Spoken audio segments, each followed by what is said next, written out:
আমাদের কাছে বেশ কিছু মানুষ প্রশ্ন করেছেন যে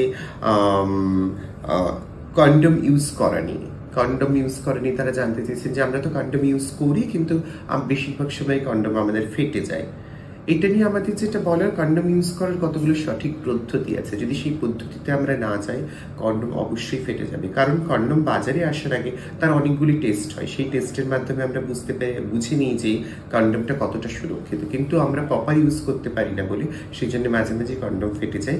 আমরা জানি কন্ডমটাকে কিভাবে ব্যবহার করতে হয়, সেটা আমরা বারে বারেই দেখিয়ে দিই যে কন্ডমের ওপরের হাওয়াটাকে ট্যাপ করে তারপরে কন্ডমটাকে ইউজ করতে হয়, এবং পুরোপুরি সেক্সুয়াল অ্যাক্টিভিটি হয়ে যাওয়ার পরে কিভাবে তাকে খুলে ফেলে দিতে হয়। খুলে ফেলে সেটাকে একটা আবর্জনার মধ্যে ফেলতে হয়।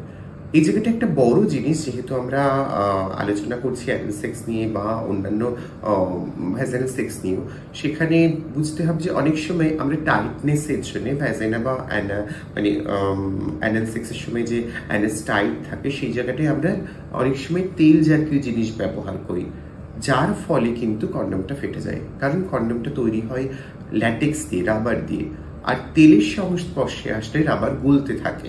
আপনারা একটা পরীক্ষামূলকভাবে নিজেদের বাড়িতেও করে দেখতে পারেন।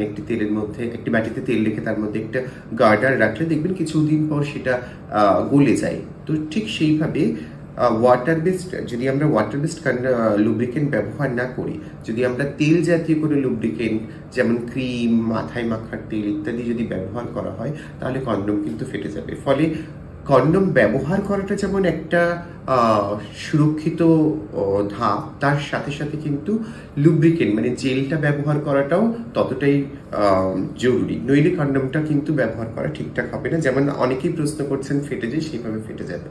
ফলে আমাদের কন্ডম ইউজ করার সময় ওয়াটার বেসড লুব্রিকেন্ট, অর্থাৎ জলীয় পদার্থ দিয়ে তৈরি যে লুব্রিকেন্ট, সেইটা আমাদের কিন্তু ব্যবহার করতে হবে, নইলে কন্ডম কিন্তু ফেটে যাবে।